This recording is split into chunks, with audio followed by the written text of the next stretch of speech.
Hello, hello. Peace, everybody. Thank you for jumping in, tuning in with us. For the people who are rewatching, the video is no longer live, but you are here, and we appreciate you, and we definitely will still dialogue with you. Today, we are talking about chakras. We've been hearing this thing a lot. A lot of people have been talking about it. There's just so much information. What's up, Nicole? It's so much information about it, and I think there's people who are still skeptical about this whole idea. So what we're going to do is we're going to dive into it. I got my good sister coming on in a second. HJ, what up? And my brother Nakata won't be able to make it today because he is a little bit under the weather. So we'll rock out with the good sister today. And anybody else who wants to join. Meg, if you're ready. Megan, if you're ready, just make sure your camera is horizontal. And tell me, give me a thumbs up, and then I'll add you when you're ready. Lauren, what up? Make sure we not pressing all kind of buttons here. Yeah. So this should be good. This should be a really good piece. Lauren, how you feeling? All right. So as soon as she get ready, we'll bring her on and we'll get started.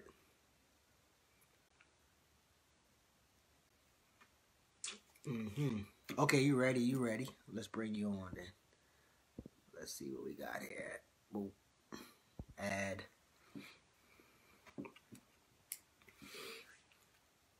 Wait, Megan. What did it say? Oh, here we go. Add you. Can't bring Megan on camera. It says I can't bring you on camera. Megan, try to add yourself to the live. Hello. Try to add yourself to the live, so let me see if that works. For some reason, it's not allowing me to.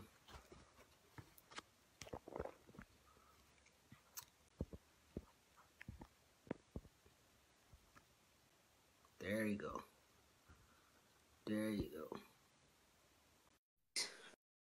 I think we're rocking. Yeah. Yes, God. Greetings. How you doing? I'm doing well. How are you? I'm doing well. Do you have headphones? I do. Let me put them in. Okay, perfect. It's okay if they're Bluetooth, right? I think so. All right, let me try I'm this. not super tech. But I think once you plug it doesn't with the feet. Okay.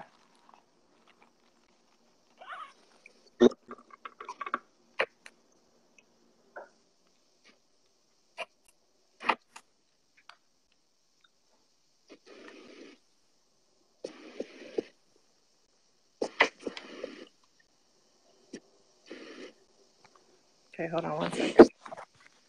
All right.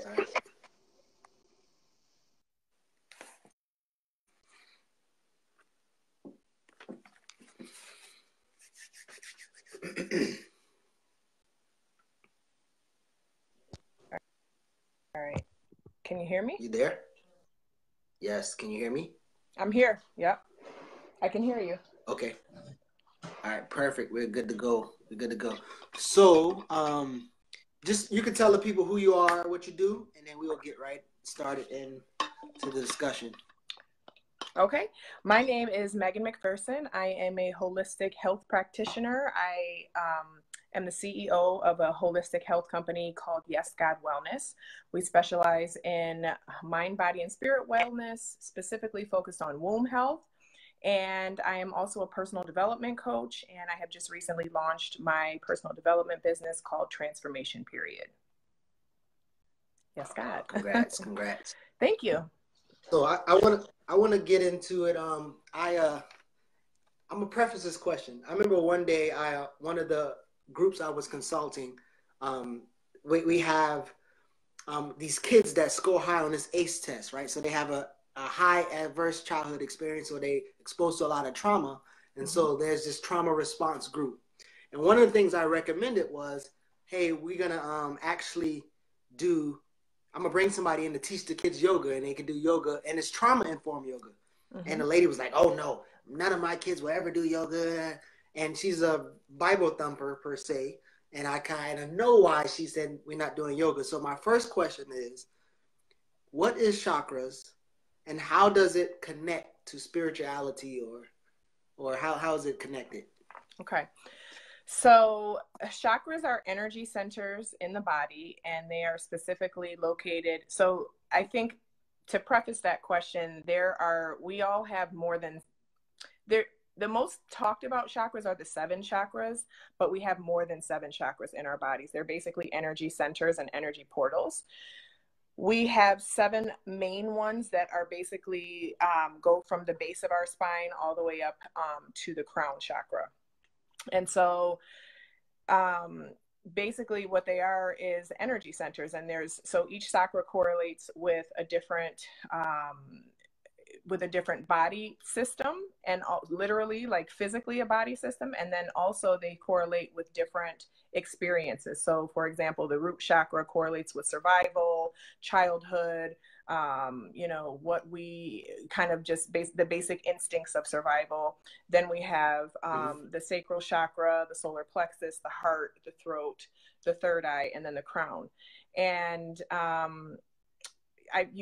heard you mention Bible thumper, and I just want to insert really quickly that I think, and I may get a lot of backlash for this, and that's fine, but I feel like the Bible is actually a psychological book more than a theological book, and it all depends on your perspective and how you view it and what you're talking about. So I'm glad that we're going to be having this conversation today.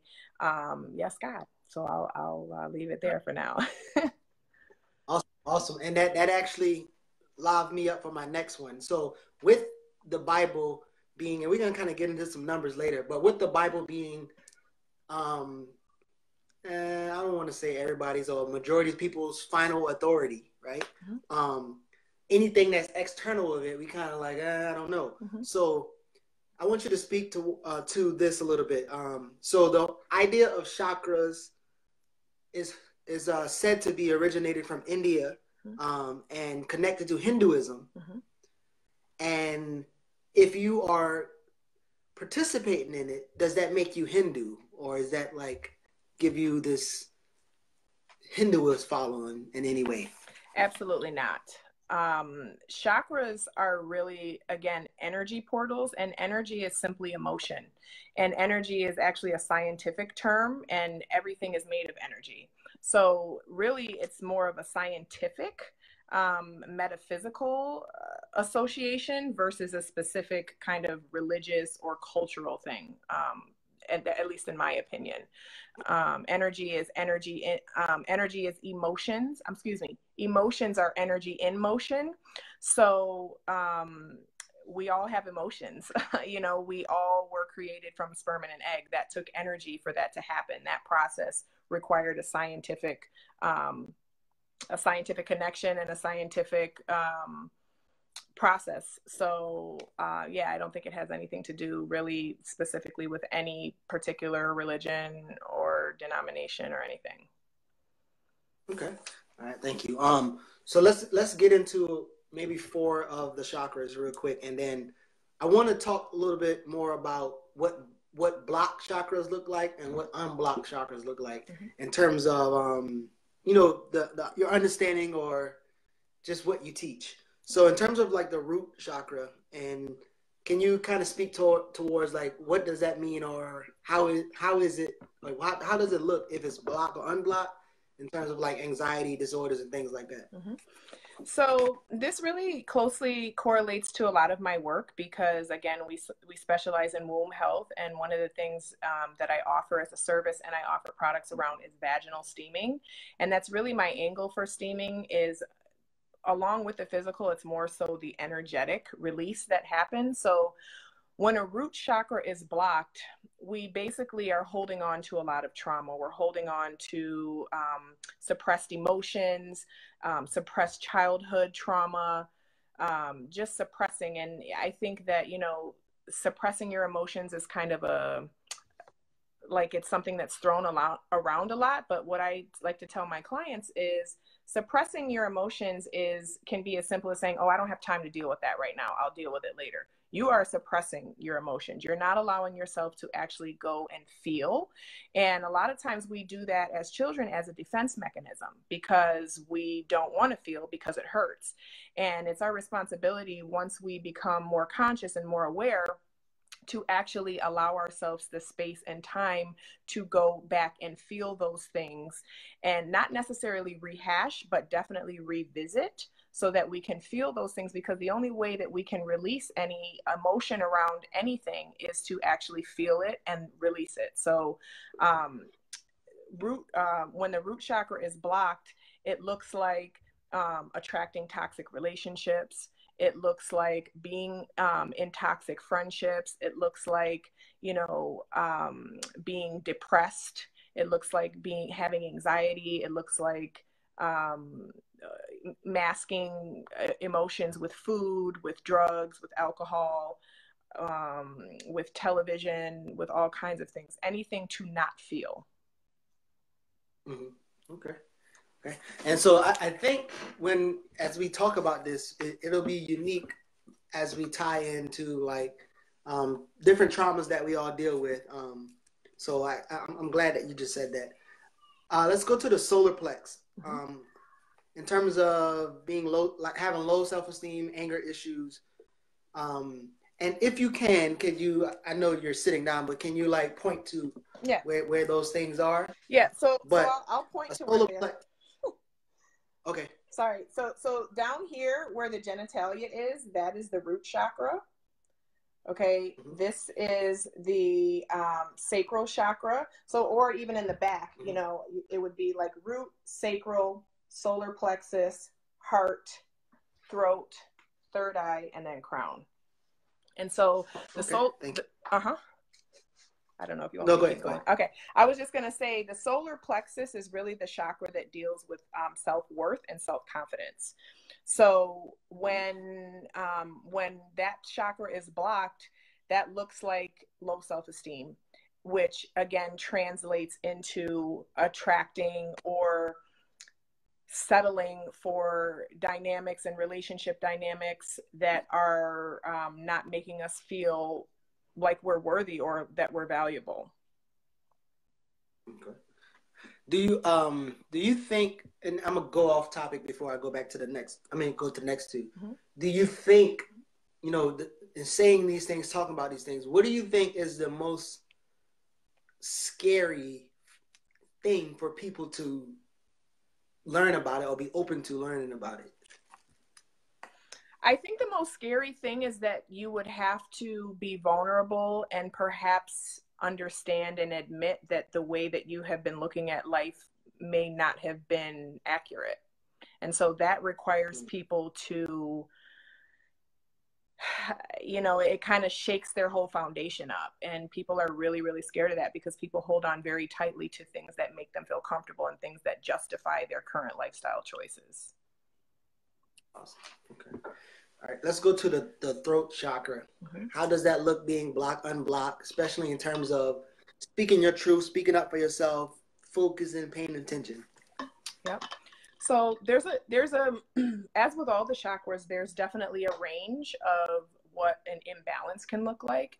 So with some people, it can look like not being able to speak up, not being able to speak your truth, not being able to be clear in your communication, giving people the silent treatment, cutting people off. And really cutting people off is really a sign that you're a poor communicator and that you don't know how to have intelligent conversations that may possibly be difficult. And I know this because that was something that I worked through myself.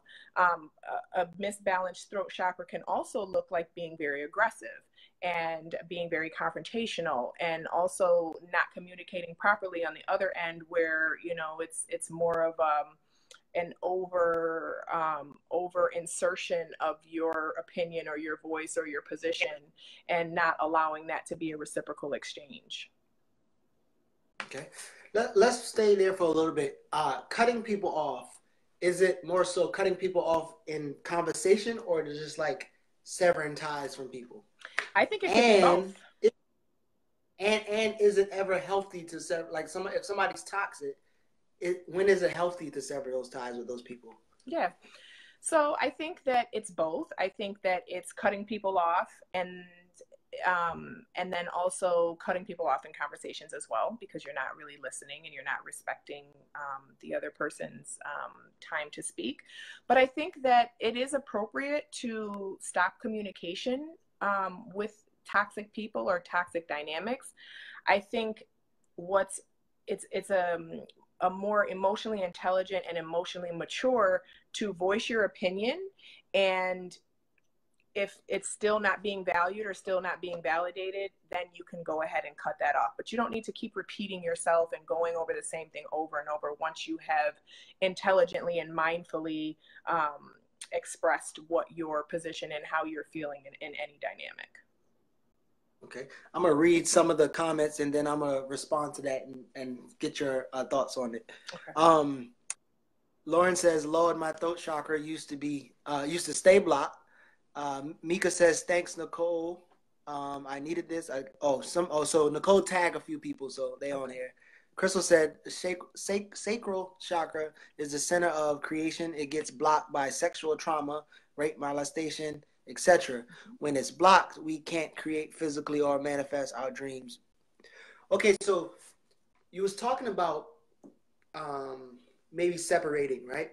Is it true that people who create emotional walls do that out of trauma, they're not healed, but then people who create healthy boundaries, that comes off of growth or some kind of like stability? So I think it's really just relative to the person's current emotional state. Again, you can have, there's a difference between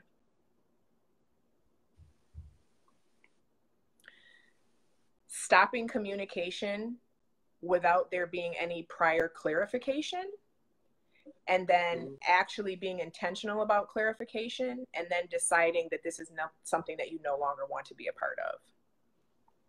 Right. And also to Nicole's comment, I just wanted to say that that's very true about the sacral chakra. And she brings up a good point that even though they are individual chakras, they're all connected.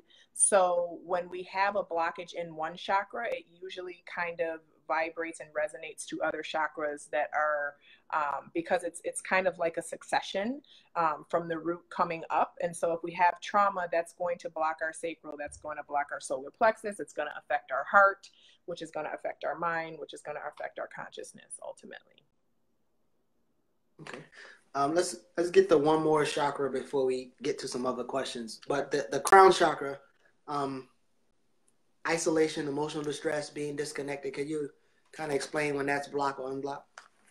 The crown chakra?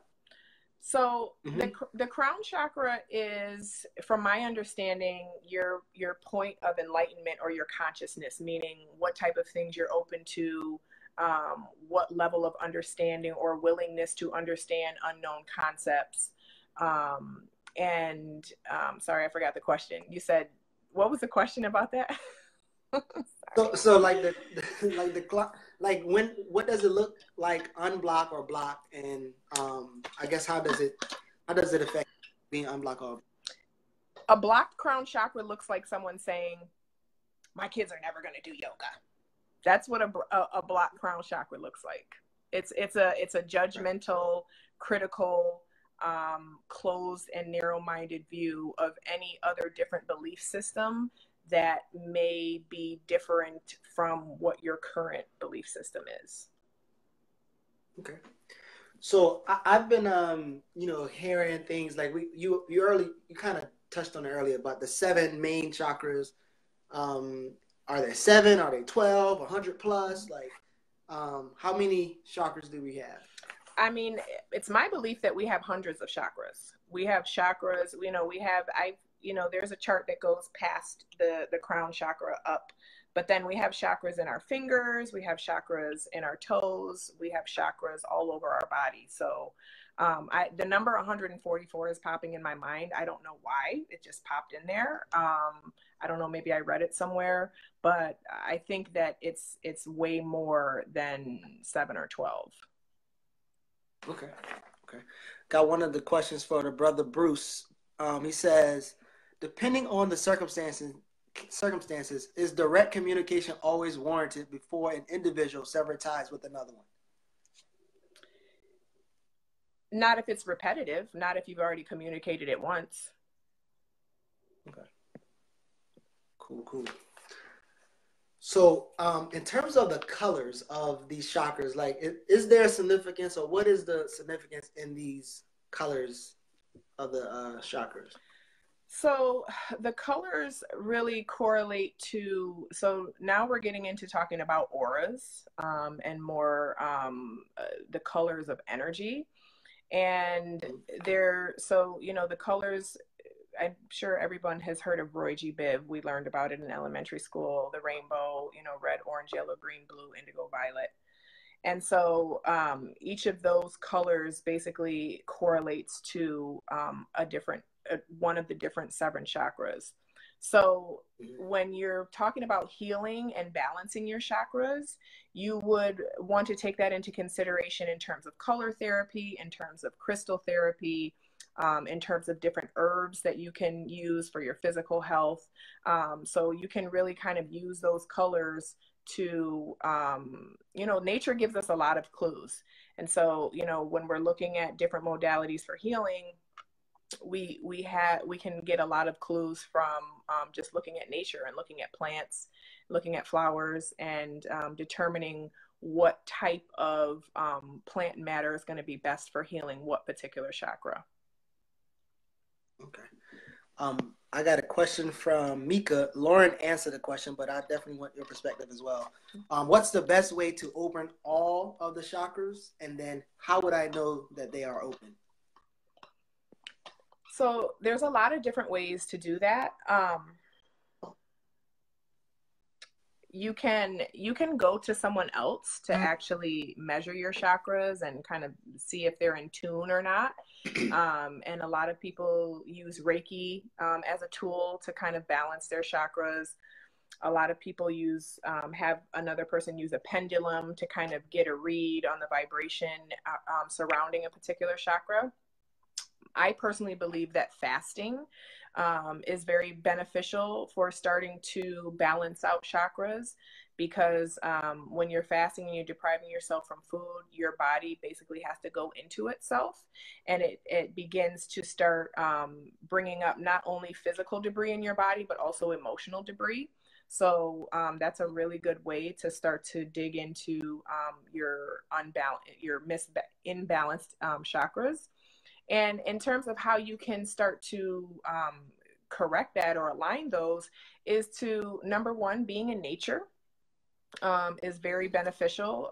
Exposing yourself to sunshine, walking outside barefoot, getting grounded, drinking plenty of water, doing yoga, just really focusing on being mindful of yourself and being aware of yourself and being honest with yourself. One of the things that I talk about a lot with my clients is, I was at a point in my life where it was like I had all the external trappings of success, the job, the money, the car, the this, the that. And from the outside, it looked good, but on the inside, I didn't really feel good. And so that takes a certain amount of courage to really be honest with ourselves, because we place so much emphasis and so much value on what the outside appearances are in terms of how we value ourselves and how we measure ourselves. Okay. So I want to ask this question, and maybe it'll preface the next question, and you kind of mentioned it, but it is said that, like, the pink one, I think it's like the 12th chakra or whatever, but the color pink, and pink represents like portal energy. So when you think about like your inside of your mouth, it's pink, your vagina, the ears, like, so energy is coming in. So my question is, when you're thinking about the womb, the mouth, the ears, all these things, how important is it to pay attention to the energy that you're allowing in multiple portals, and just some words of advice around that whole idea of the things that you are taking in, the energies you're taking in? Yeah. So they're most important. Those are the most important things. And I would say, honestly, the most important, well, I don't even want to rank those portals, but I'll say that the mouth is very important because we actually create with our words. And in order to be mindful of what we're creating with our words, we first have to filter our words here in our mind, or our third chakra, our third eye, our crown chakra. That's not a crown chakra. Is that a crown chakra? Third. No. Yeah, third eye. Yeah. Okay. So being very so it's super important, because the thing is that we are creating with our words, and we are the average of the energy that we are around. And energy comes in the form of music, it comes in the form of conversations, it comes in the form of what we're watching, what we're listening to, what everything that we're engaging in. And so I think it's the most important. And then also the womb and the vagina, that's another portal. We literally create life from that portal. We actually bring other human beings onto this planet through that portal. So that is actually where our divinity lies, as women. And so it's very important to be very discerning and very mindful about what type of energy we allow to have access to that portal, whether we're conceiving a child or not, because energy is always being exchanged. Even when you're walking by people on the street, you're still exchanging a bit of energy just by being exposed to their auric field. But when you're actually being intimate with someone and they are entering your actual body, there is an energy exchange that happens there, no matter what you're calling the situation on the outside. I don't care if you call it a booty call, a John and a hooker, a husband and a wife. It doesn't really matter. The energy is still the same. It's still a very intense and very important exchange. So it's very important to be mindful and really be honest again with yourself, and look at people in an objective way and say, is this someone who I wouldn't mind being? That's no, that's powerful. That's really powerful. That's powerful, and you should probably say that again. Yes, that's really powerful. Yeah. So when you are going to engage in sexual intercourse, it's not just about, oh, they make me feel good, they look good, they got money, they got this and that, and all these external things. It's really looking at their character and making an assessment. Is this someone who I could be?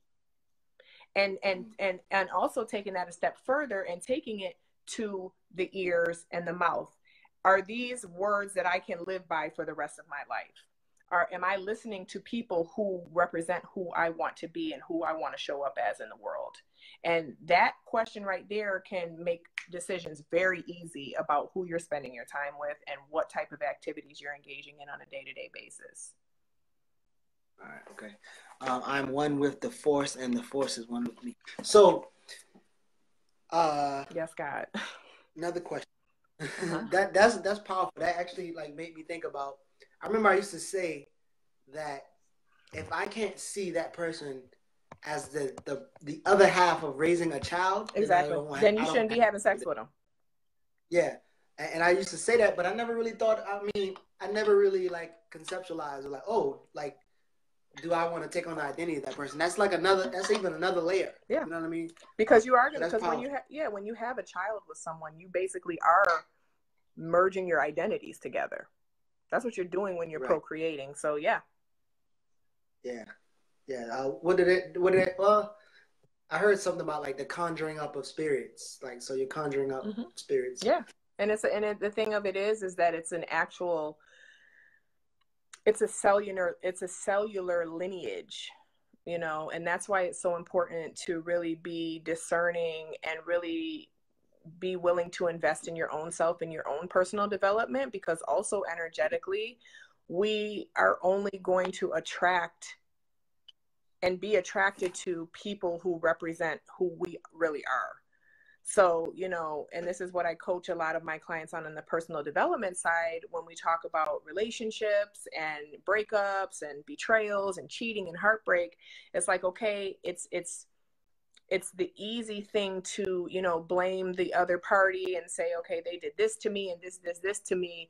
But then it's not as easy sometimes to look at it and say, well, how am I similar to this person? how do I have similar traits to this person? And maybe not necessarily how I treat other people, but more importantly, how do I treat myself? You know, oh, he didn't listen to me. He didn't respect me. He didn't respect my boundaries. Well, did you listen to yourself? Did you respect yourself? Did you respect your own boundaries?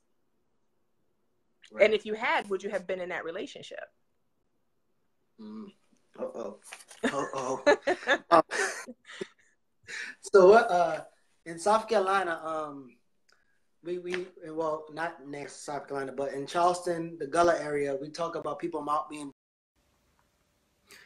Hey, y'all, thank you for coming back. We got cut off on the last video. You know, sometimes Facebook does that. But for the people who are rewatching, I hope that you've watched the first video. Some really, really good information. But this is going to be the second half of the video. We're not live anymore, but you still can comment. And for the people who have joined back in on Facebook and external, thank y'all for coming back on. So we'll get started. Let me get Miss Megan back on it. Roger, what up? Thanks for coming back, brother. Danitra, what up?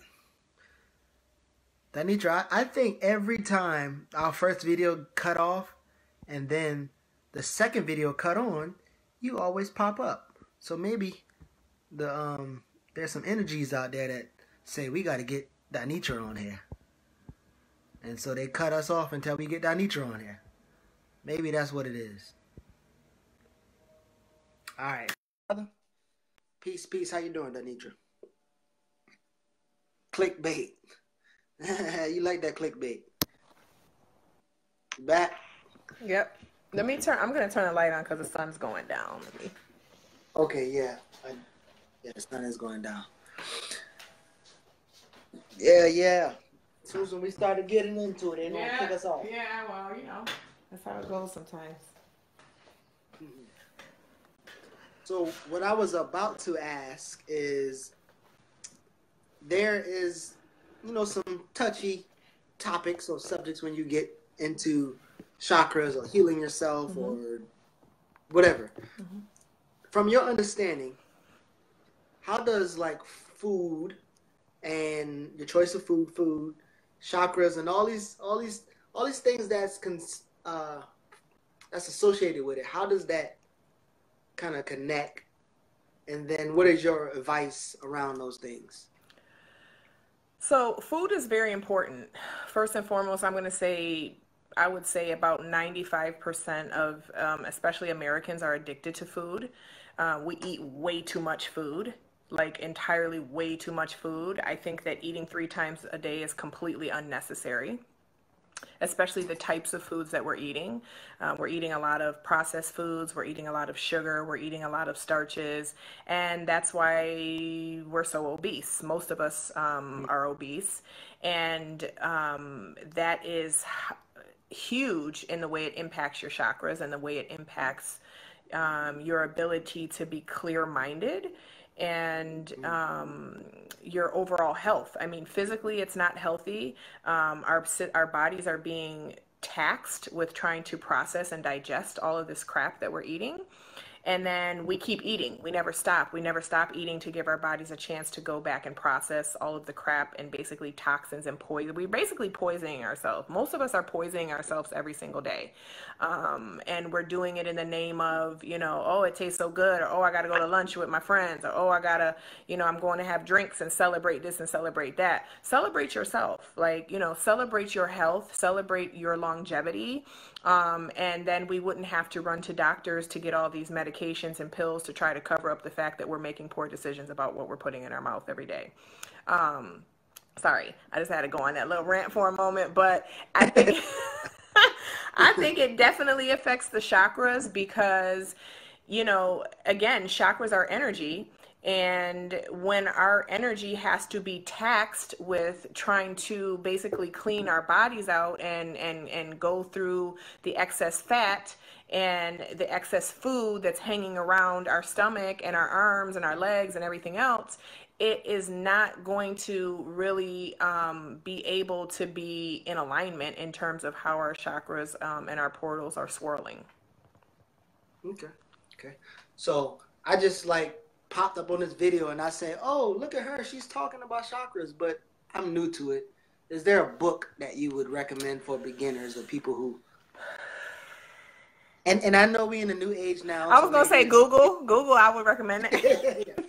Yeah, maybe it's a video or YouTube or whatever. You know what? Is there some resources that you'd be like, yo, you should check this out if you're a beginner? Yeah, the first book that I think that I really came upon it was Queen Afua's book, Heal Thy. It's not Heal Thyself. What is it? Sacred Woman. Oh yeah. Sacred Woman. And I was in a relationship at the time, and when the person saw that I was reading that book, he called me a witch. So, I think there is a very unhealthy association with being able to heal your own self and taking responsibility and accountability for your own healing, both on a physical and an emotional level.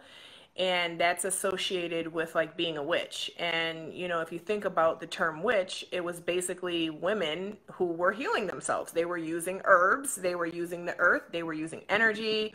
They understood the power and the importance of words and spell and spelling, just like we have to spell to create words.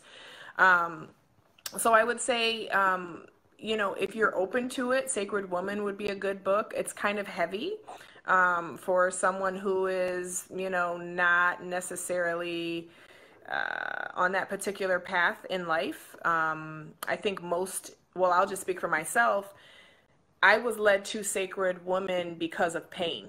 So I was, in pain, feeling uncomfortable in my life. And so it's like I was looking for anything that would help me. And a lot of times, I think a lot of people don't understand is that pain is the precursor to your breakthroughs and your elevation and your evolution.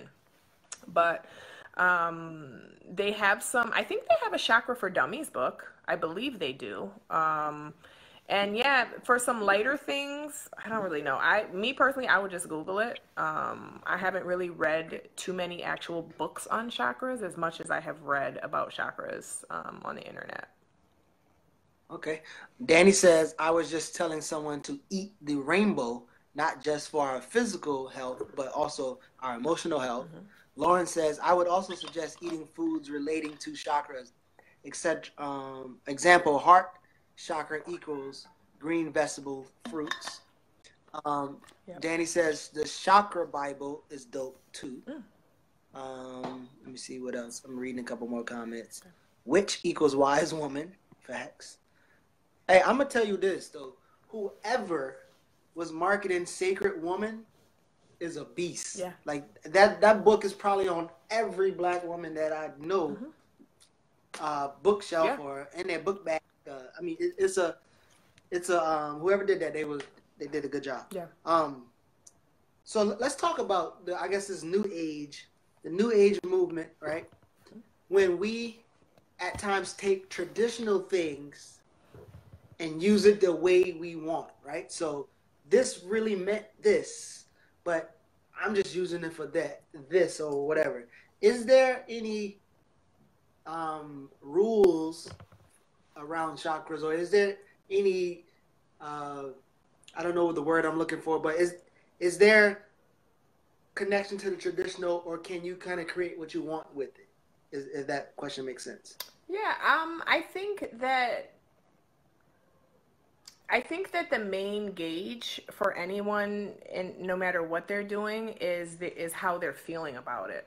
And we are all different and unique individuals. So no, we're not going to all apply everything the same way. Even if everyone sits down and reads the same page of a book, we're all going to interpret it in different ways based on our perspective, based on our experiences, based on our culture, based on our upbringing, based on just who we are as a unique individual. So I think that, people find what works for them. And it's just really as simple as, if you're not resonating with the way that a person is using something, then don't give your attention to it. Don't do it that way. Find a way that you do resonate with. Okay, we got another question before I get to my next question, another question from Brother Bruce. He says, in the previous segment, you made a mention of yoga and how the chakras relate to it. what's your disposition on the martial arts and how the chakras are applied to them? So I don't have a lot of experience in martial arts, but I think that any type of movement is going to be beneficial for activating and balancing chakras. I know that Qigong is a very popular traditional art of moving energy and moving the flow of energy. So just even in that movement, I feel like, martial arts is probably similar to that, and where you're kind of feeling your way through the movements. Yeah. I don't know too much about martial arts, but I would say that really it's movement is movement. It's more about your intention and more about your mindfulness through the movements. Okay. So Dennis just asked a question, but I'm not sure what he was asking the question in reference to. He says, "Will that make you closed-minded?" So I'm not sure what he's asking. So Dennis, if you can explain what you're asking, I'll get to my next question. Um, in terms of chakras and healing and opening them up, is yoga necessary? Is detoxing necessary? And your overall diet, are those things necessary in terms of, I guess, the goal to open up all the chakras? I would say yes. I would definitely say yes. Yeah. And the thing is, yoga doesn't necessarily have to be, I'm going to a class and I'm going to do these particular postures. Yoga simply means stretching. Simply means stretching your body. It's just allowing yourself to stretch your body, and then also cut off blood circulation to certain parts of your body, so that when you release the posture, the fresh oxygenated blood can flow through. So people who have never been exposed to yoga before, if you bend down and touch your toes and try to grab your ankles, that's a yoga posture. You can do that without going to a class. However, why would you when it's 2019 and we have access to technology, we have access to pretty much unlimited resources on all of these things. We have YouTube. There's really not an excuse to at least explore it. And I think, for people who have tried yoga, I think it would be hard pressed to find someone who said that they didn't physically, at least physically, and probably emotionally feel better after doing yoga. And what about like the detoxing aspect? Is that necessary, or your thoughts about that? I think it's necessary if you have lived a typical American life, if you haven't and you were raised in, the jungle and you've only had fruits and vegetables and water your whole life, I don't know if detoxing would really be necessary for you. But with the technology, we're exposed to a lot of different frequencies, a lot of different electromagnetic pollution. We're exposed to a lot of pollution outside: cars, exhaust, planes, chemtrails. And the food that we're eating is really poisonous a lot of times. Sugar is poisonous. It's very addictive. It's more addictive than heroin.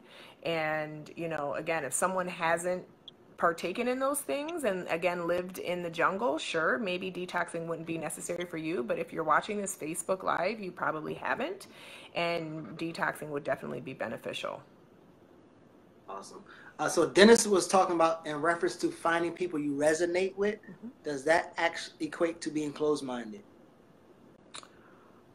Not really sure I understand the question. I don't understand the question. Yeah, I'm not sure either, because I don't remember when he kind of asked the question probably after you were speaking. So Dennis, if you can explain or clarify your question, it will probably be easier. And the sacral chakra is a reservoir for the chai. The chai is the life force that can give more power to your martial art. Yeah. Oh, so you're responding to Bruce. Mm-hmm. Yes. Oh, here we go. Sometimes we have people on here who just comment stuff that has really nothing to do with it. So, and I'll almost be reading it sometimes, but we'll go. All right. So Danny said something about a sacral chakra. So let's go back to the blocking and unblocking. So your sacral chakra, when it's blocked or unblocked, what does it look like in relation to like uninspired creativity, emotional well-being, or whatever? Like, how does those things look? Well, I told him Hey, I told him to stay upstairs, but hold on, Journey. Can you go back upstairs for a couple minutes? Mommy's almost done. we gonna ask her questions too. Oh my goodness. Okay, now okay, I need quiet though, okay? Because mommy's answering questions. So sorry, the sacral chakra and being uninspired. So really I would say that's a spillover from the root chakra. And that's a spillover from trauma, and that's a spillover from suppressing pain, suppressing trauma, going through life experiences that may have been painful or difficult, and then never really allowing yourself to express or release those things. And when you don't allow yourself to express or release them, you subconsciously or unconsciously continue to create those things. So being uninspired or not really having energy or not being enthusiastic about life, those are things that I think directly tie into not giving yourself space to process your emotions. Gary wants to know, how do I use chakras for heart healing? How do you use chakras for heart healing? So I'm gonna go grab a prop just to show you. That's a great question. Thank you. So for the people who are rewatching, thank you for rewatching. We're not live. You still can comment in the comment section. Thank you for coming in. We do have another video that got cut off. So if you're watching this video, make sure you go watch the other video for the first half of the conversation. So this is a singing bowl, and these are this is a crystal singing bowl. There's also Tibetan bowls that are made out of metal. And so I actually just got this. So if you look at this, is what came in it. It's specifically for the heart chakra. And so this is one of the tools that you can use. But basically when I don't know how this sound will come through. Of course, I'm trying to do it on camera now, so it's like...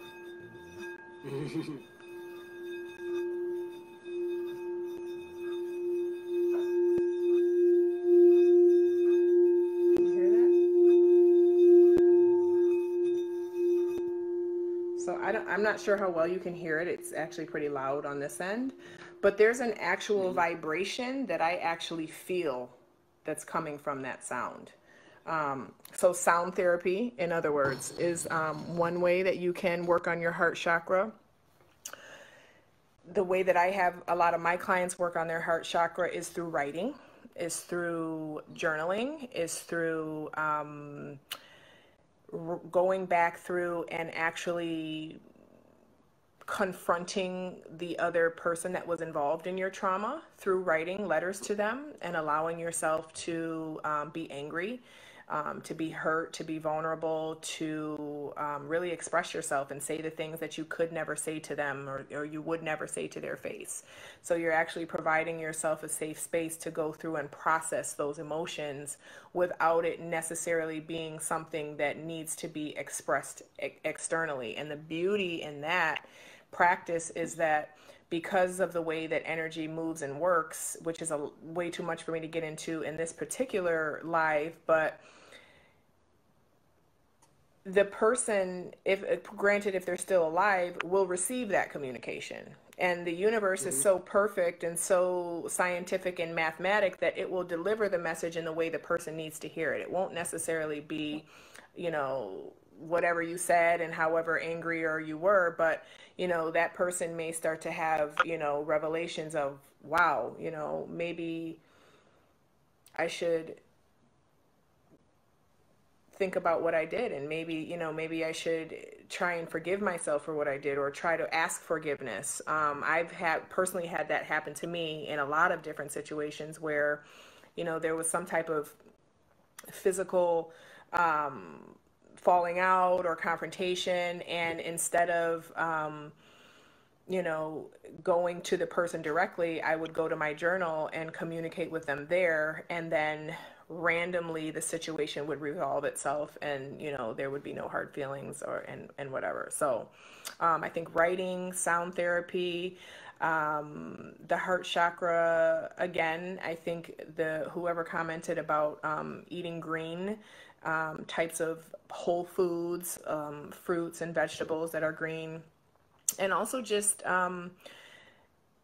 being honest with yourself and speaking your truth and really loving yourself, you know, doing things that show that you love yourself, eating like you love yourself, speaking like you love yourself, being in relationships that mirror back to you that love that you have for yourself. I like that. Roger said that I use wind chimes at the house for the sole purpose of moving energy around. Yep, that's sound therapy. Yeah. So the brother just threw the heart chakra out, and that was my next one. But I guess you mentioned something about to feel angry, and we talked about mental health a couple times on this platform, and how we should embrace like the negative feelings, just don't let it sit with us. So in terms of the heart chakra, what does that look like when it's blocked in terms of anger, jealousy, fear, instability, things like that? So there's such thing as it's called the energy scale. And on the energy scale, I don't have it memorized, but it's basically like it's basically like apathy, depression, fear, anger, acceptance, hope, you know, enthusiasm. So, excuse me, relative to where you are on the scale, if you're apathetic or you're depressed about something, anger is actually a step up. Okay, anger is actually moving in the right direction, because a lot of times we suppress things so much to the point where we don't even allow ourselves to get angry about it. We don't even allow ourselves to process that anger. And the thing about that is, when we hold on to that anger and we don't let it out, it comes out in other ways that are inappropriate and can get us in a lot of trouble. So that's why it's so appropriate and so necessary for us to really give ourselves permission to be angry, because it's perfectly appropriate to be angry at certain situations and at certain people that we have had certain experiences with in our life. And so, you know, the whole peace, love, and happiness thing is great, but it's not really realistic. And, you know, just like anything else, there's a polarity and there's always a range. It's not just black and white, you know. And that's something that I realized about myself. I used to be very black and white, and it was like, to me, in retrospect, that was really a sign of being closed-minded, because nothing is really black and white. Everything has a range to it. Everything is relative based on your perspective. Awesome. So let's go to the last one, and then we have 3 more questions before we finish up. Okay. The third eye, intuition, chakra, like trusting yourself, your inner voice, learning new skills or new things. What does that look like, block or close? I mean, well, yeah, block. So when your third eye is imbalanced or blocked, it looks like not trusting yourself. It looks like, you know, having an intuition about something, but then immediately arguing against it and justifying why that's not the right course of action or that's not the right decision to make.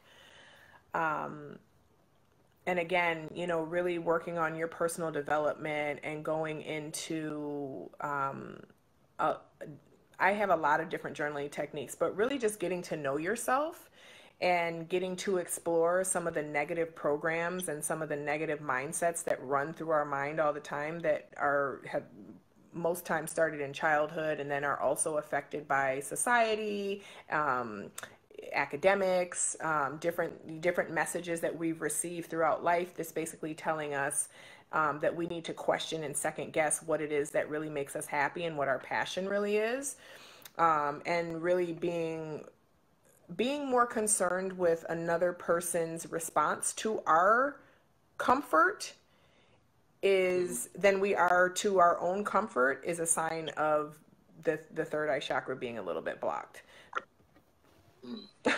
So you you just kind of preface the next three questions that is kind of more focused on us, right? We just saw the movie Us. I don't know if y'all see Jordan Peele's Us. Not yet. But more more on us. And you said two things that made me think of another question is like our experience in America, how we've been able to normalize these things to where we don't get angry anymore. Like when Tamir Rice is killed, it's kind of like, oh, there goes another one, and then you know what I mean, like, and then just that eye being open. My question is, in your experience, are Black people hesitant about this chakra things, and should they be in any way? Well, not the Black people that I associate with, but I think as a whole, Black people in America have a lot of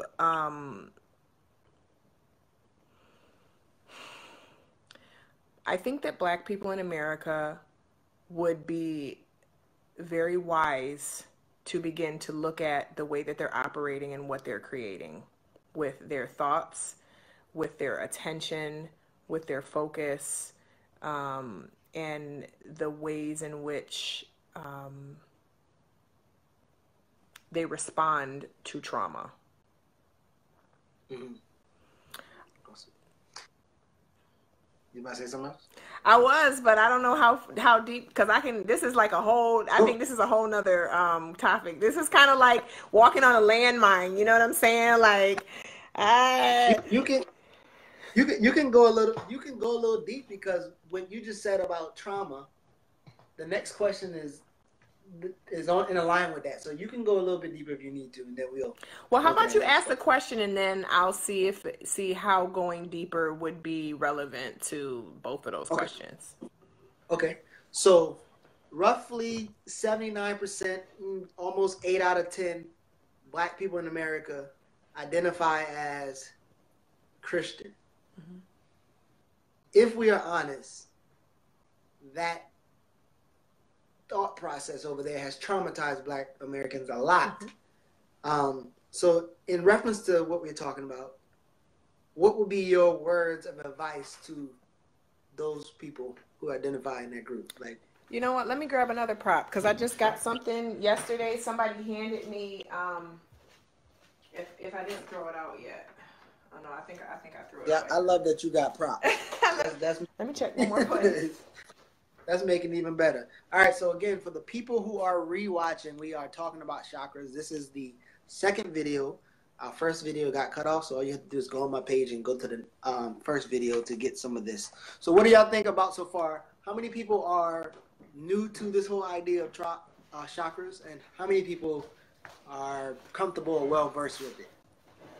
Found the prop? I didn't find the prop, but I know what I'm going to say anyway. So basically, somebody handed me a flyer yesterday about, Jesus saves you, okay? And when I saw that, it triggered me because, and let me give you a little bit of background on myself. There was one point in time where I was a Christian. I was born again. I was saved. I even took it as far as going to divinity school, okay? Now, you see my shirt. God. Doesn't say Jesus, it says God. I love Jesus. I think Jesus is an amazing example. And again, I think that the perspective really matters. And I remember when I was in my 20s, a pastor told me in church, he said, you have a lot to say and God's going to use you to say it. And the way that my life has really come around full circle is amazing. But I'll say this, when I saw that, it triggered me because I think that's absolutely untrue.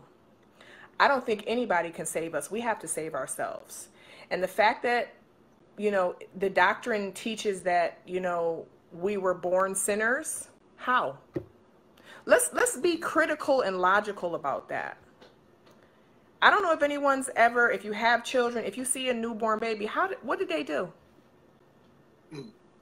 How could they have possibly sinned? Do you know who wrote the Bible?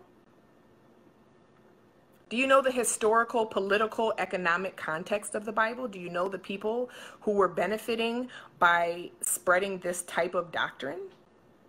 And again, I think the Bible is a wonderful book from a certain vantage point. I think that looking at it from a certain perspective and applying it in certain ways can help you to save yourself and liberate yourself. But depending on another human being to come and save you, I think is absolutely ridiculous.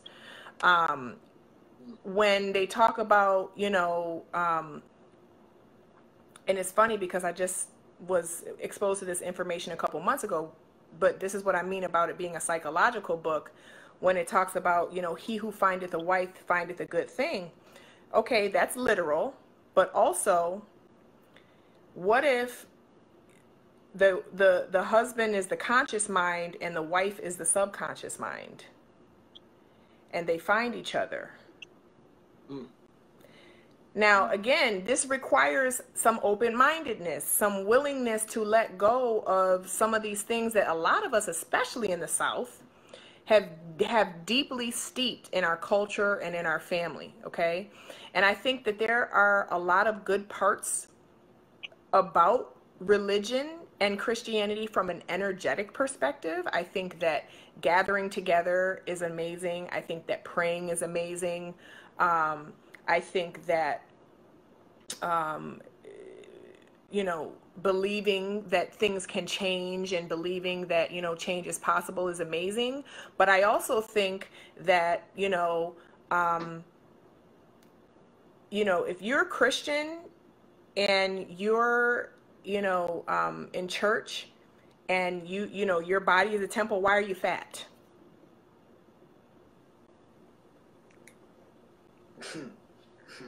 And I know that's controversial, but I'm okay with that. I'm okay with that because here's my thing. Who are you waiting to save you? Who are you waiting to come and save you? You're not saving yourself. You continue to shovel nonsense and garbage into your body. So how is that godlike? There, I've said it. Yeah. So and that's just one aspect. That's just one aspect. I know you ain't trying to take this double bacon pork burger cheese with cow pus out of my stomach. The Sunday dinner that we all gotta work our way into, fit into the table to eat. Like, you waiting for Jesus to come save you from that? How does that make sense? Okay. This is not mind you, this is not a slight against Christians. I'm talking to everybody. But Christians put forth this holier than thou. Not all Christians, but some Christians put forth a holier than thou. Video three, y'all. We ain't even talking about nothing heavy. We just talking about chakras, but we got cut off twice. We're gonna finish up with this video though. So for the people who are rewatching, you have 2 other videos that you can watch now to get some good stuff. And this one is the final one. We're going to finish up with this. So when the sister gets back on, we're going to rock out. For the people who are live, thank y'all so much. Definitely comment all you want. But we got cut off. And we going to get it right back. Dennis, what up? Danny, thank you for coming back. She started saying that C word and it was a wrap. We ain't using the C word no more. We ain't using that C word no more. We gotta use Bompton. We gotta use the Bompton. Let me get my sister back on here real quick. Y'all, thank y'all for coming back on. Thank you so much. Miss King, thank you for coming back on. Oh, there she go. How you doing, sister? Let me get my sister back on here, man, so we could get rocking out again. Ooh.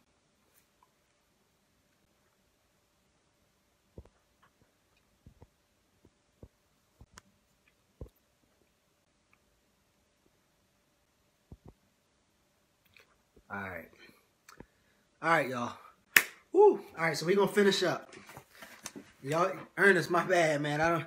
They cut us off twice, right? So we ain't using no more C words around here. We using every word that start with a C, we got to put a B in front of it like the Bloods do. So we ain't from that place. We from Bompton. No more C words on this video until we finish it. Danielle, hello. Thank y'all for coming back. So the people who are watching for the first time, you might have to go check the other 2 videos out so we can, so you can get the whole thing of it. I definitely have to watch the other 2. Yeah, you gotta watch the other 2, Yvette. Got into some good stuff. So my sister, she should be on in a minute. So let me know while she's coming in. What do you know about chakras? How do you feel about them? Like just general thoughts, right? The first thing that comes to mind when you hear about chakras. We want to test some general knowledge real quick. While we wait for my sister to get on. Some general knowledge, your thoughts about chakras. What do you know about it? What have you heard about it? How do you feel about them? We'll definitely want to hear those things. Ephraim, what up, family? Energy, okay. Okay, anybody else? Terry, when you hear the word chakras, when you think about chakras, what you have heard about them, what you have taught about them, learned about them, what do you hear? Every day I meditate to the chakra energy related to the day of the week. Energy balance, okay. Okay, so we got a diverse, so far, nobody has given me any negative thoughts about it. So, Bubba, what up? Mr. Will Jones. Yeah, I haven't heard it yet, but I haven't read it yet. But anybody or everybody, let me know when you hear the word chakras, when you think about chakras, what have you heard about it? What do you know about it? What do you feel about it? Okay. The sister is getting ready to come back on. She says 1 second. So we got a couple seconds while we vibe out about it. If you are watching for the first time, there's 2 other videos. All right. Closely related to endocrine glands system. Yep. All right. EJ, what up? So nobody, I don't want to leave anybody out, but nobody has heard anything negative about it yet, which is interesting. Maybe those people ain't really watching these videos today. Maybe they're skipping past it. Let's see. Protection. That's good, Gary. Protection. I reference it when I'm feeling an imbalance and see what needs to be open or balanced. It's my vibration guide. Okay. So your vibration guide. Thank you for that, Danny. Anybody else? Anybody else has any thoughts on physical symptoms of an emotion when it's not in balance? Also, relative to a specific set of Arisha. Yes. What do you mean negative? What I mean by negative is like there's a lot of times that people, if they don't understand something, they demonize it, right? And so right before we got cut off, we was talking about, Christianity and just black people in America and their responses to chakras and things like that. And so a lot of times the experience to things like yoga or meditating or anything that's outside of what American Christianity teach, people are kind of against that. So that could be something that's negative, right? Oh, that's worshiping the devil, or it's like whatever. So I believe the negative comments may come from people who don't understand it. So that's why I'm asking, just to get a general consensus of what it is. Church folks. Yeah, maybe. Yeah, definitely church folks. So yeah, let me get my sister. If anybody want to come on and give some of their inputs or thoughts before the sister. Oh, never mind, she's back. We'll finish up right now.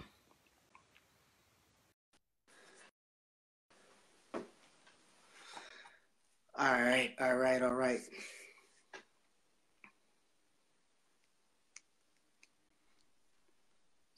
So we got a new rule. Can you hear me? Yeah. What's the new rule? Wait, are you on your computer or your phone? I'm on my phone, but my phone is sitting on my computer Okay. so that the light from the computer can like shine on my face a The little bit. new rule is we're gonna be like the Bloods, and we can't say no more C words. We gotta use B instead of C. so, so the No, we best got to spell it with a K. You got to spell it with a K instead. all with a K, all with a K. Um, I don't know what I was asking or what you were saying. Do you remember what you're saying? Do you want to finish that, or do you I want me to? remember what I was saying. Yeah, I remember exactly what I was saying. And I just wanted to go ahead and kind of round that out with saying that is not an attack against the C word. That is an observation about humanity. Mhm. And the reason why I was referring to the C word is because that was the context of the question, and also because the C word has a tendency to be judgmental and a little bit holier than thou in their interactions with people. So that is the question that I would ask back to a C word in that physical condition. Okay, okay. So let's go here before we finish up. There's this saying that Mm-hmm. when black people get a hold of things, they take it to the max. You give us basketball, we just dunking and stuff. You give us the food, we throw in all kind of seasoning. Religion, the spirituality, like we take things to the max. Mm-hmm. Um, that in, I guess, the world of spirituality, chakras, or whatever. Do you think that there is a potential good thing, bad thing, problem? Like what are your thoughts around that in terms of us? And I say this. I believe that we take things to the max because a lot of times we don't have our own identity, so we place our identity and existence into that thing, and so we give it all we got. So we kind of Mm-hmm. go behind things and we go hard for it. Do you think that that is something that could potentially happen in this realm or this understanding of like chakras and healing or metaphysics, things like that? So I think in relation to chakras specifically, I'd rather people take chakras to the max than food. I rather, I think that it's all relative based on, again, because I don't think that's always a negative thing. I think that taking something and running with it and being extreme is very necessary if we want to create some really impactful change in our Okay. condition. Okay. But then I Okay. think that it's also important to be very mindful about what that impact is. And, if you are preaching and having this philosophy, but then still turning around and begging for money, I think that you should maybe, reevaluate your beliefs and kind of how you're maneuvering because, and I won't, I was going to say in the Bible it says, but I won't go there. I'll just say that whatever it is that you are personally subscribing to as a belief or as a spirituality or as a religion should be addressing your holistic health. Mm. It should be addressing your mental health, your emotional health, your financial health, your relationship health, um, and all of those things are really to combined or another word for metaphysical. People get scared of the word metaphysical, but metaphysical is really science and it's something that can be proven, unlike a lot of other things. So I think that it's important to consider all aspects.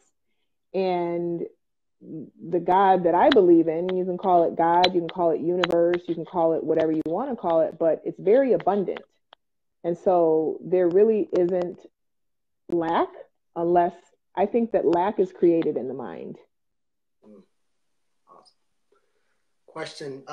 This is how we're gonna end it with some. This it's kind of like a game. Is there a sport that you identify with, or some kind of game that you like playing? That's your favorite. Could be like major sports, pool or bowling or something. Any kind of sport. I'm not into really sports, but I like swimming. Okay, maybe. Okay, I can't do an analogy A for swimming, competitive. but Okay, how about basketball? who? Basketball. Basketball. Oh, okay, boom. There we go. So each of these 7 things, I'm gonna pass you 7 balls, and you can either dunk it in or shoot it in, however you need to do. But I'm gonna say something, and then you're gonna advocate for why chakras either do that or why is it necessary with it. Does that make sense? So I'm gonna say a phrase or a word. I'm gonna say something, and you be like, your answer will be like, this is why chakras is important, or this is how chakras or understanding chakras help this. Does that make sense? Mm-hmm. Okay, so number 1 is physical healing. Chakras are definitely important because your physical health has a major impact on your chakras. Okay. Did I go deeper than that, or should I just leave it kind of okay? Hey, listen, I'm gonna let you shoot or dunk, whatever you want to do. You want that was a jump shot. You want to dunk it? Okay. I just feel like, well, I think I'll leave it there for the physical health. Okay. How about spiritual health? Spiritual health, I think chakras are important because chakras are just another system or another tool to really get in touch with what's going on internally. Okay. And Ernest, for the next couple, Ernest said that you should go deeper. I don't know if he wants you to go deeper with number 1 or deeper with the next ones. Knowledge of self and healing traumas. That's number 3. Definitely. I think chakras are crucial to that process. And I want to say too that, not to say that you can't heal without knowledge of chakras, but I think knowledge of self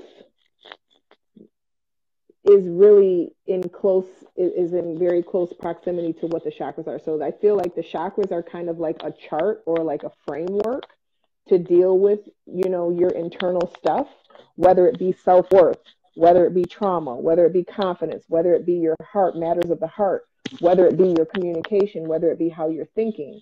You can deal with all of those things, and you don't have to necessarily know what chakra it correlates to, or what it's the chakra behind it. But I think the implications of the chakra is really what's important. Okay. Number 4, emotional and mental health. Definitely. Because again, emotional is the heart and mental is the third eye. And really, in order to maintain optimal health in those areas, we have to be willing to look at those areas. We can't just let life happen and then by default think that we're going to be, at our optimal health in those particular areas. We really have to be intentional, especially because of the day and age that we live in, because of the society that we live in, because the country that we're in. We have so much external messaging and programming that kind of attempts to dictate to us what love looks like, what self-love looks like or doesn't look like, what mental health looks like. And so I think that it's critical for us to be able to go within and drown that noise out, to really get in touch with how we're actually feeling versus how we want to be viewed. Okay. How about healing of self-destructive choices or behavior, like negative patterns? Yeah, I think that's crucial, and I think that correlates directly to the third eye, because the third eye is dealing with the mind, and the mind is really kind of the control center for the rest of our body. The thoughts that we think create the reactions that we have, and the reactions that we have then, cause a response in our heart. So, and just an interesting fact, the heart has its own brain. Like, we have a physical brain in our head, but then the heart also has its own brain. So, as with everything, we are one organism working together cooperatively as one human being. And so there's really not one part of us that's isolated from any other part. And that's why, you know, learning about and studying the chakras, I think, can be highly beneficial to anyone, no matter what, you know, no matter what religious, spiritual, social, racial, economic group that you consider yourself or you identify with. Okay, 2 more. Number 6, energy and creativity. Mm-hmm. Definitely, because your creativity really is at its optimal when you're clear and when you are available. So again, this can spin off into a whole nother topic, but there's a lot of creative, there's a creative force that we have within us, but then we also are channels to divine creativity. And when we are blocked in a certain area, we are blocking the reception of that divine creativity. So there is definitely work that is required to clear ourselves up, clear our emotional state up in order to be available for, you know, our divine purpose to really be able to be downloaded to us. Okay. And the last one, your soul and the creator.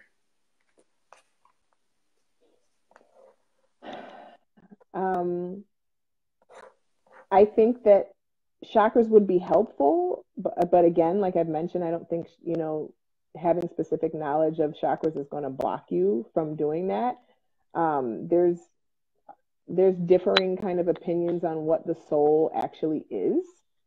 And I think that your soul, from my perspective or where I am right now in my life, I feel like the soul is your energy that transcends your human form. So being able to understand that we are energetic beings just in a human body, it really kind of allows you to not make a separation, but zoom out in a way and actually focus more on, again, you know, emotions are such a strong indication and such a strong compass. And because so many people block the emotions and suppress the emotions, we're really out here lost, and we're really out here making decisions that are not in alignment with our soul's assignment for this lifetime. Gotcha. All right. So while we give you the opportunity to say just some closing words, if anybody got any questions, type your questions in the comment section and we'll do our best to answer those. But sister, what's some final thoughts or words around this topic? And I think we tread it lightly on purpose because I feel like it's I don't know. I feel like people are not always receptive. But what are some final words with the conversation or thoughts that you have? I think that chakras are a good reference point, but I think it's bigger than chakras. I think that you know, chakras are definitely, they provide insight and they provide information and they provide a reference point, but nothing trumps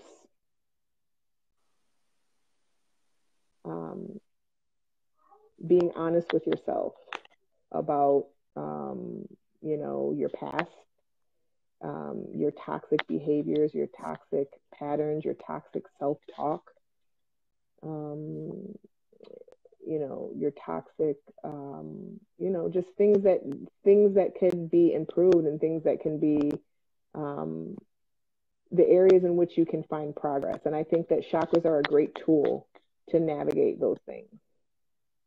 Okay. I got a couple responses. Eastern versus Western philosophy. It sounds to me as if it's just another movement towards enlightenment. Do you want to respond to that? I think that, I definitely think that Eastern philosophy is more in alignment with the evolution and the progress of humanity. I think that Western practices, um, they have some merit, but typically, in looking at humanity, not looking at the individual experience, but in terms of humanity, I think Eastern is, for me, it's more attractive because it really takes the whole person into account and doesn't try to separate out certain aspects of the personality or of, the body. Okay. And Danny's question was, is it important to work on the chakras in a particular order? Which is a solid question. I like that question. Yeah, yeah. I think that I think I would say the order would be to first definitely work on the root chakra. And I think from working on the root chakra, you will gain insight on what chakra needs to come next. Awesome. Awesome. So we have taken your time from your beautiful daughter long enough. We don't want to keep you any longer, but is there a question that you want to ask people? Or you want to throw back in the live, maybe? Or if there's some insight about books or events or whatever you have, you could definitely do that as well. Well, I'm definitely going to throw my plug in here and say, go and follow me, like my pages on Facebook. My business pages are Yes God Wellness and Transformation Period, and they're the same handles on Instagram. And I would just say that I think that it's important to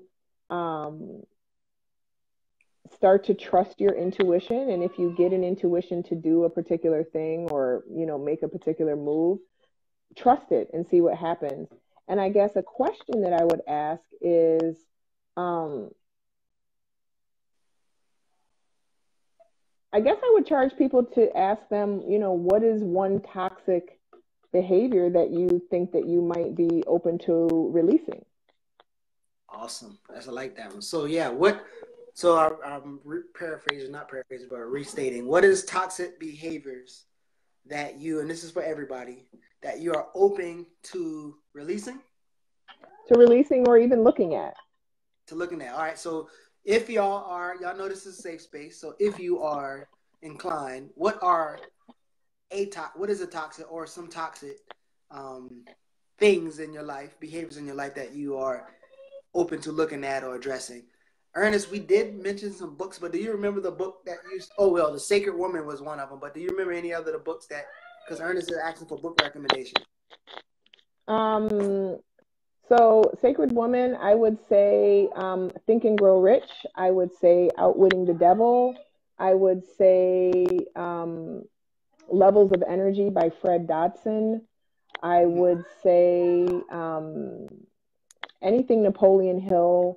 I would say Zig Ziglar. I would say Les Brown. I would say, what's the name of that?